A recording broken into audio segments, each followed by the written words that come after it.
Hola, gracias por estar una vez más en su sección favorita de tu historia. El día de hoy tenemos a una invitada súper especial. Ella es Sofía Guadarrama Collado. Es una escritora oriunda de Guadalajara, México. Ella es autora del bestseller Coat, El misterio de la serpiente, y ha escrito muchas novelas, entre de las cuales destacan la novela de Cyberpunk Piso 931, la novela feminista Adelita, Una mujer, una revolución, y el tráiler político Tiempos de canallas, el tráiler histórico Enigmas de los dioses del México antiguo y la colección de grandes tlatoanis del imperio, la cual inicia con Tezosomoc, el tirano olvidado, y con Nezahualcóyotl, el despertar del coyote. Y el día de hoy platicaremos sobre su novela La conquista de México Tenochtitlan, versión de los mexicas.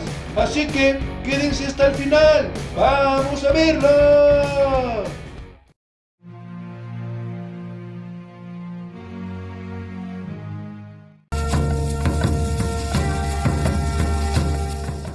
Hola Sofía, gracias por estar aquí en Bla Bla, de manera virtual, porque lo importante es cuidarnos.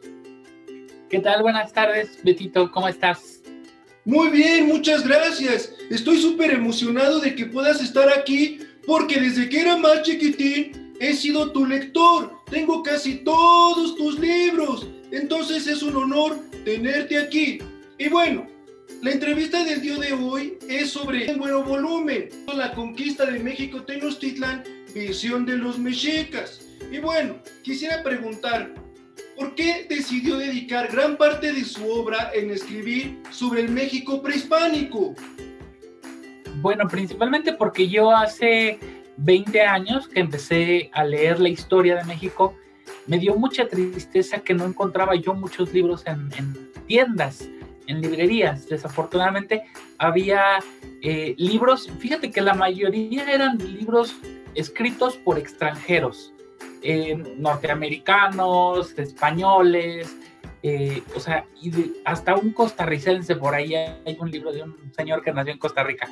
Y entonces yo dije, pues, ¿por qué en México no tenemos escritoras y escritores mexicanos enfocándose en este tema que es nuestro? O sea, entonces fue por eso que yo decidí, bueno, primero empecé a escribir otros tipos de novelas, y me fui metiendo poco a poco, pero sin darme cuenta me metí hasta quedar ya totalmente sumergida en el tema, y de ahí para el real dije, pues voy a escribir la historia de todos los tlatoanis, que en náhuatl podríamos decirlo tlatoque, que es la palabra en náhuatl en plural de tlatoani, y fue así que comencé con esta historia. Y vamos pues ahorita con 5 libros de los tlatoque y me faltan 5 más. ¿Verdad? Sí, es una gran empresa esta que estás haciendo de escribir sobre nuestra historia. Y bueno, con esto que acabo de decir, quisiera preguntarte lo siguiente. En todas tus novelas, que eso me parece súper interesante, pones las fuentes bibliográficas de donde sacaste toda la información para hacer tus novelas. Pero, ¿cómo le haces para discernir entre una fuente y otra y recrear los acontecimientos históricos de una manera muy objetiva? Pues mira, si puedes ver aquí, te comparto un poquito de un librero. Tengo otro en la sala, pero acá está un librero, y acá donde señalo mi mano, estos libros que están aquí arriba, en particular estos de arriba, son las fuentes primarias. ¿Qué es una fuente primaria, Betito? A ver, tú, si me sabes decir qué es una fuente primaria. Una fuente primaria son todos esos documentos, fotografías, archivos que se escribieron de la época. Muy bien. Desde el inicio. Son los primeritos. Son los primeros que se inscribieron sobre el tema. Y entonces, ya después tenemos fuentes secundarias, que es decir, gente que ya estudió las fuentes primarias y escribe versiones modernas. Y luego ya tenemos fuentes terciarias y así, ¿no? Pero entonces lo que yo hago es, yo me voy siempre a las fuentes primarias, principalmente a esas fuentes, que son los que nos cuentan lo que ellos les contaron sus abuelos. Es decir, son personas que eran mitad mexicas y mitad españoles. ¿Por qué? Porque sus mamás eran de la nobleza mexica y sus papás eran españoles. No te voy a contar por qué, pero porque hay niños en tu público, ¿verdad? Sí. Entonces, no te voy a contar esa historia, pero eran españoles los papás y las mamás eran mexicas. Y entonces sus hijos aprendieron ya el español, el castellano que hablamos tú y yo, y empezaron a escribir libros en náhuatl, porque antes los nahuas, los mexicas, no escribían, ellos no sabían escribir, no tenían un abecedario como el que aprendiste tú en la primaria de la A a la Z. No existía como tal una grafía. ¿Qué es una grafía? Es la letra, es decir, no había forma de escribir el náhuatl antes de la llegada de los españoles. Y entonces estos personajes, voy a nombrar uno, Fernando de Alvarado Tezosomoc, que es un descendiente de la nobleza mexica. Él empezó a escribir la historia de los nahuas en náhuatl y en castellano, y esa es nuestra fuente primaria. ¡Wow! Y después de leer todas estas fuentes primarias, ¿cómo lo haces para discernir? Porque, como bien sabemos, este Tezosomoc también pudo haber escrito su versión, ¿no es así? ¿Cómo le haces como para contrastar estas versiones? Para, digamos, tener el contexto más adecuado. Aquí en el librero tengo otros libros, bueno, abajo tengo otros más, no se ven por la silla, pero tengo muchos más libros en el librero y en otros libreros en la sala. Entonces esto pues requiere de mucho estudio y de mucho análisis. O sea, es muy fácil que un libro te engañe. Entonces sí, como dices tú, hay que aprender a ver cuál versión es la correcta.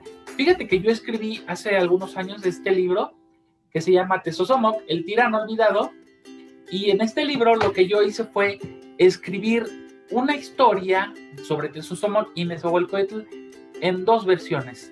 Es decir, por un lado te decían que Nezahualcóyotl hacía una cosa y por otro lado te decía que Nezahualcóyotl había hecho otra cosa, o totalmente lo contrario, ¿no? Por ejemplo, o te decían que Tezosomoc era malo y el otro lado te decía que Tezosomoc era bueno.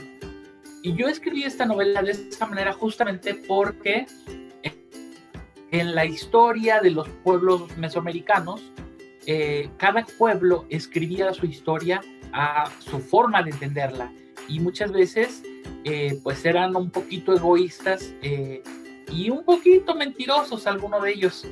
Entonces pues tenían que decir cosas muy buenas de su gobierno.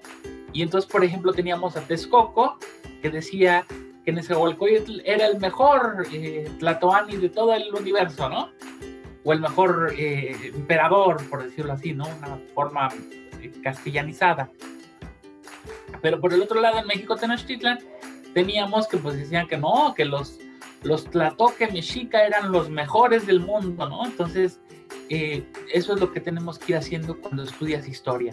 Es como ir descubriendo quién dice la verdad y quién dice mentiras.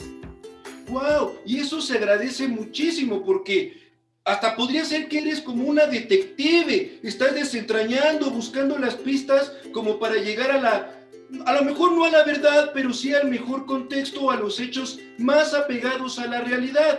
Y eso es bien importante. Y acabas de decir cosas muy importantes que, por ejemplo, es que investigues, que analices, porque hay veces, y así lo digo abiertamente, hay veces que hay páginas un poco charlatanas, que a veces glorifican o inventan cosas, y más que enseñar, como que, no sé, distorsionan la verdad histórica. Y lo que yo encuentro en tus libros es esa rigurosidad, esa gran imaginación, pero todo apegado a los hechos objetivos. Y eso me gusta bastante, Sofía. Y ahora, lo que nos atañe ya después de todo este recorrido de cómo escribes tus libros, llegamos ahora sí al que se encuentra aquí atrásito de mí. la conquista de México Tenochtitlan, versión de los mexicas. Y pues más que nada es muy importante porque también, como sabemos, en este año se conmemoran los 500 años de la caída de México Tenochtitlan. Y bien, ¿por qué surgió esta idea de fusionar las 3 novelas anteriores en un solo tomo, Sofía? Precisamente porque se iba a conmemorar los 500 años de la llegada de Hernán Cortés, que eso fue en 1519, y luego se conmemora en 1520, 2020 se conmemoró la matanza del Templo Mayor, y en 1521, es decir, 2021, vamos a conmemorar el 13 de agosto la caída de Tenochtitlan. Hay que aclarar que la palabra conmemorar no significa celebrar. Conmemorar es recordar, es darle un lugar a una fecha histórica en nuestra memoria. Es conmemorar. Sí, y eso es muy importante, porque a veces también se tiende a hablar muy bien del Imperio Mexica, pero también se dejan de lado otras culturas que me parecen que también son muy importantes, y obviamente que el Imperio Mexica sometió. No sé, a veces como la historia se tiende a decir que los mexicas eran los buenos, que los españoles eran los malos, y eso es lo que nos encanta, o lo que a mí en particular me encanta de tus novelas, que los haces de carne y hueso. Y eso es a lo que viene mi siguiente pregunta.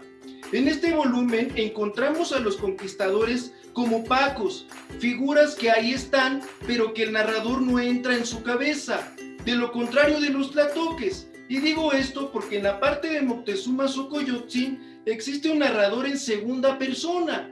¿Por qué decidiste hacer esto? ¿Cuál era tu intención de poner más de carne y hueso a los tlatoques que a los españoles? Principalmente porque la mayoría de los libros que hay sobre la conquista de México Tenochtitlan o la caída de México Tenochtitlan, ya sea en novela o en libro de consulta, se enfocan casi siempre en Hernán Cortés y los españoles, la gente que venía con él.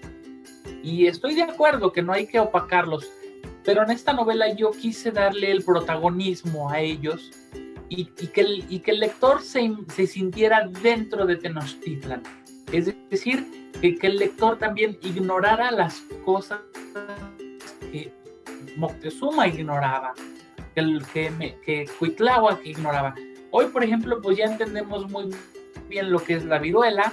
Hoy que estamos viviendo una pandemia, ya lo entendemos, porque seguramente mucha gente, antes de que surgiera el coronavirus, realmente no entendíamos lo que era una pandemia. Lo veíamos de lejos en los libros de historia como de, sí, les dio la viruela, pero ahora ya lo entendemos justamente. Entonces, lo que yo quería hacer en esta novela, justamente al darle a Moctezuma esta voz en segunda persona, que es su conciencia, es la conciencia de Moctezuma que le habla a él y le está diciendo, le está reclamando, le está invitando a recordar, y también pues lo está torturando de cierta manera, su conciencia, ¿no? Entiendo que mucha gente pues cree que Moctezuma fue un tlatoani tonto, cobarde, y es completamente falso. No era así, o sea, ni era tonto ni era cobarde, al contrario, fue un guerrero sanguinario y fue una persona cruel en muchas formas. Aquí fue una guerra de astucias, de inteligencias entre Hernán Cortés y Moctezuma Xocoyotzin.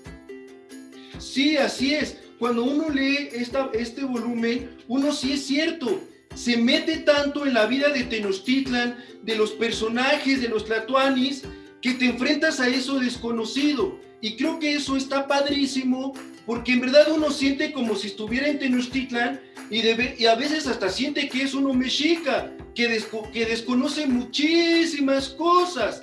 Y algo que acabas de tocar muy importante sobre Moctezuma, ¿por qué crees que a Moctezuma se le tachó de cobarde? Pues porque lo inventaron los españoles, más que nada.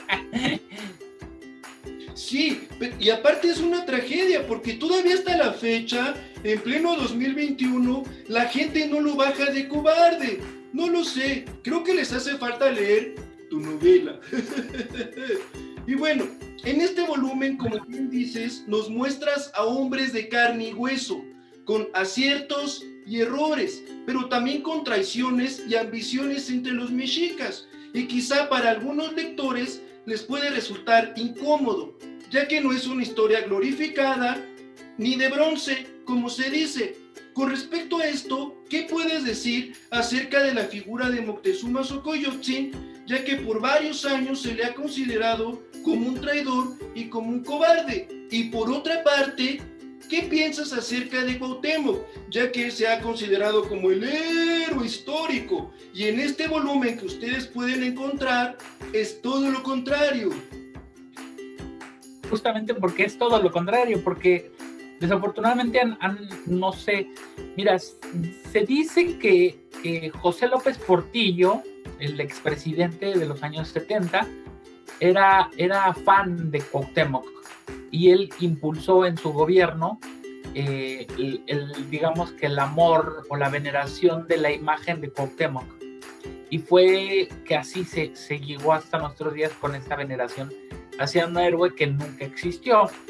Desafortunadamente, la gente que no lee, pues luego se enoja, ¿no? Y dice, es que tú no sabes de historia. Pues no, o sea, la verdad es que Cuauhtémoc fue un necio a quien le dijeron, ya es momento de ceder ante los españoles. ¿Por qué? Porque nos tienen sitiados. ¿Qué significa sitiados?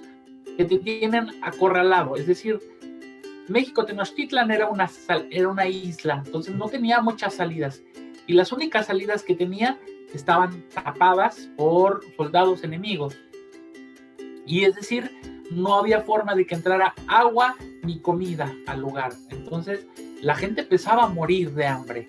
Por estas fechas más o menos, ya la gente la ciudad ya estaba a punto de quedar sitiada. Entonces Hernán Cortés con sus aliados les cortaron el suministro de agua y de alimento. Imagínate que un día llegas al supermercado y no hay nada para comer, nada de alimento.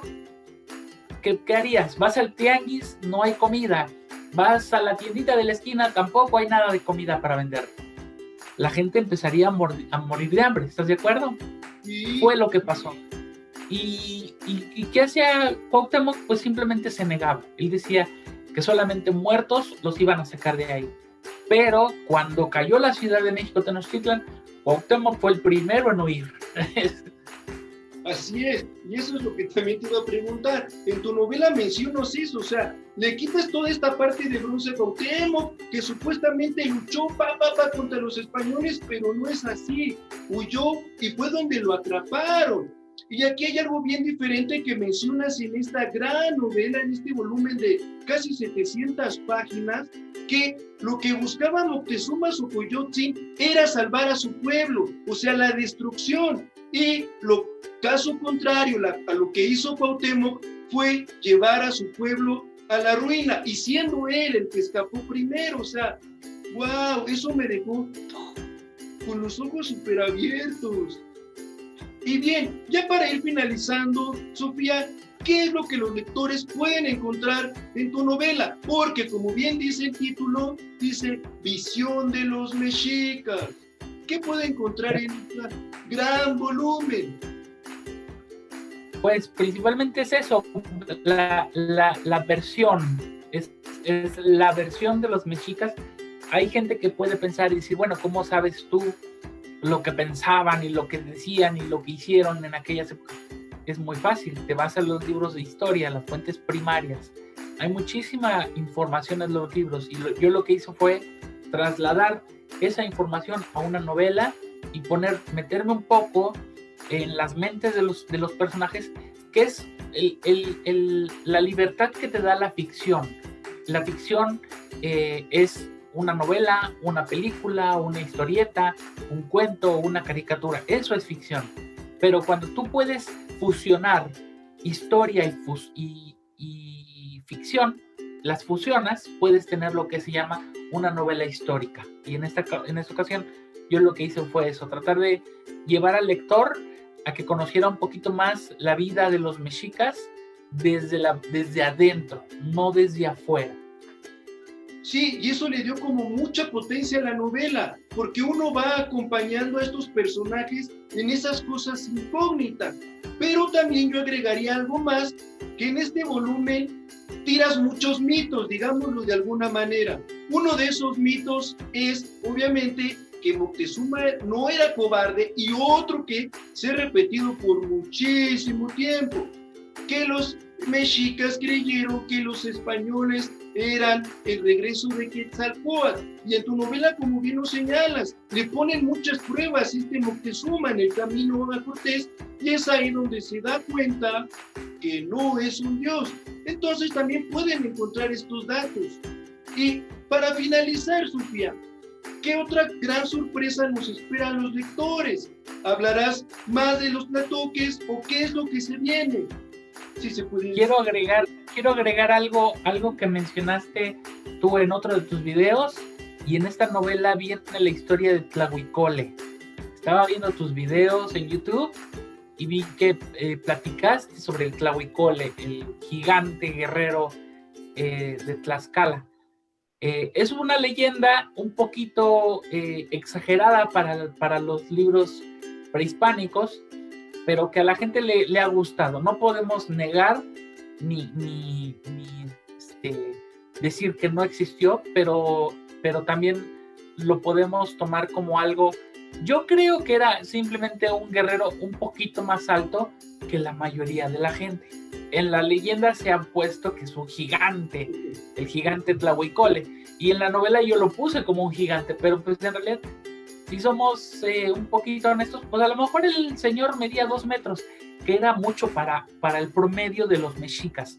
Un mexica medía entre 1,50 y 1,60, 65 ya si eran muy altos. Entonces, 1,70 podían llegar a medir. Pero pues imagínate que una persona un guerrero hubiera medido 2 metros, 2,10, pues ya para muchos era un gigante. Entonces, pues así se quedó en los libros pintados. Y otro detalle rápido que quiero mencionar es que Malinche no era la joven que conocemos hoy como la Malinche. Malinche era Hernán Cortés. Y este es otro de los detalles que se desmitifican en esta novela. Y en la novela, cuando tú lees el libro, se refiere a Malinche como a Hernán Cortés.